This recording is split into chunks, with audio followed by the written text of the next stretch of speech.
जी students, अब हम start करते हैं रिएक्टिविटी ऑफ अल्काइंस से। इन अल्काइंस के अंदर आपको पता है जिस मॉलिक्यूल के अंदर जोन सा बॉन्ड मौजूद होता है वो उसकी जो होता है रिएक्टिविटी को भी डिफाइन करता है। तो हमने पहले पढ़ा था जैसे अल्केन होता है ना, अल्केन के अंदर कौन सा बॉन्ड है और उसकी नेचर कौन सी है। अल्केन के अंदर आपने पढ़ा था कि अल्केन के अंदर सिग्मा बॉन्ड था और आपको पता है वो नॉन पोलर बॉन्ड था। तो आपने इसी वजह से ये सिग्मा बॉन्ड बहुत ज़्यादा मजबूत होता है और हेड ऑन ओवरलैप की वजह से होता है। तो इसी वजह से आपने देखा था कि जो अल्केन्स हैं वो इतना ज़्यादा रिएक्टिविटी शो नहीं करते। लेकिन आपने पढ़ा था जो अल्कीन आपने टॉपिक पढ़ा था उसमें आपने पढ़ा था कि इसमें carbon to carbon sigma bond भी मौजूद है और carbon to carbon pi bond भी मौजूद है। Carbon to carbon sigma bond चलो मजबूत बॉन्ड होता है, लेकिन जो carbon to carbon pi bond होता है वो पैरेलल ओवरलैप से बना होता है और इतना मजबूत नहीं होता, तो उसको तोड़ना निस्बतन आसान है। जब जाहिर बात है जब किसी भी मॉलिक्यूल के बॉन्ड्स को तोड़ना आसान होता है तो वो जो मॉलिक्यूल है वो रिएक्टिव बन जाता है।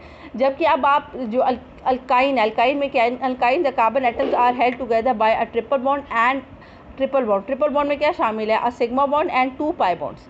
अब तो आप ये एक्सपेक्ट कर रहे होंगे कि देखिए अल्कीन के अंदर एक सिग्मा था और एक पाई था तो वो इतना रिएक्टिव हो गया था। तो अब अल्काइन के अंदर तो एक सिग्मा है और 2 पाई है, तो इसका मतलब ये ज़्यादा रिएक्टिव है। लेकिन एक्चुअली ऐसा नहीं है। क्यों? क्योंकि बेशक आपको पता है कि एक सिग्मा बॉन्ड होता है तो उससे कितने इलेक्ट्रॉन्स होते हैं, 2।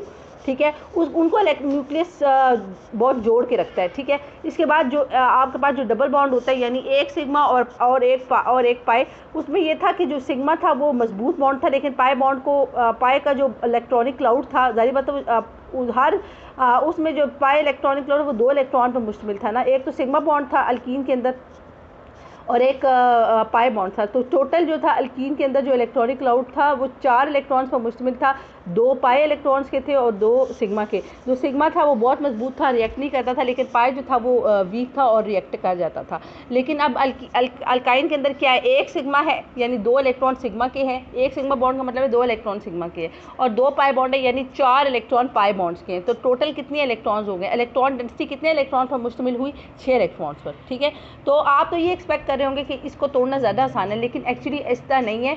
जो 6 इलेक्ट्रॉन है ना वो बिल्कुल कार्बन और कार्बन के बिल्कुल दरमियान है। ये अगर आप लेट्स सपोज जहाँ मैं पॉइंट आउट करूँ इस साइड पे कार्बन है तो इस साइड पे कार्बन है, इनके दरमियान 6 इलेक्ट्रॉन्स आ गए, 2 सिग्मा के और 4 पाई के, कुल 6 इलेक्ट्रॉन इनके दरमियान आ गए। तो अब इन 6 इलेक्ट्रॉन को न्यूक्लियस बहुत जो दोनों कार्बन के न्यूक्लियाई है वो बड़ी मजबूती से खींच रहे हैं।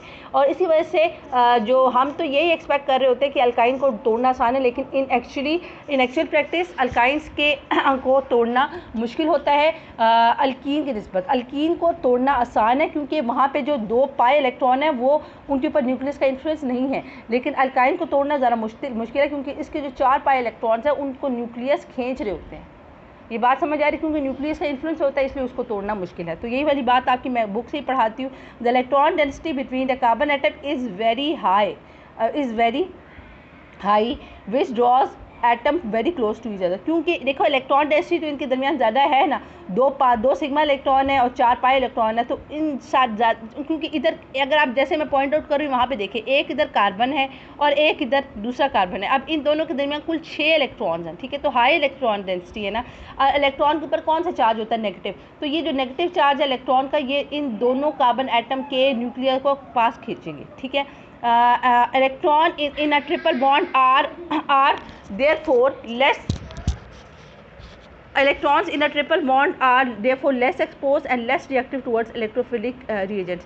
यानी जो ट्रिपल बॉन्ड के इलेक्ट्रॉन्स हैं वो इतने एक्सपोज नहीं होते, डबल बॉन्ड के इलेक्ट्रॉन ज़्यादा एक्सपोज होते हैं, वो ज़्यादा फैले हुए होते हैं, लेकिन ट्रिपल बॉन्ड के इलेक्ट्रॉन इतने एक्सपोज नहीं होते और वो लेस रिएक्टिव होते हैं। इसी तरह इसके मुकाबले में जो डबल बॉन्ड के इलेक्ट्रॉन होते हैं वो मोर रिएक्टिव होते हैं टुवर्ड्स इलेक्ट्रोफिलिक एजेंट।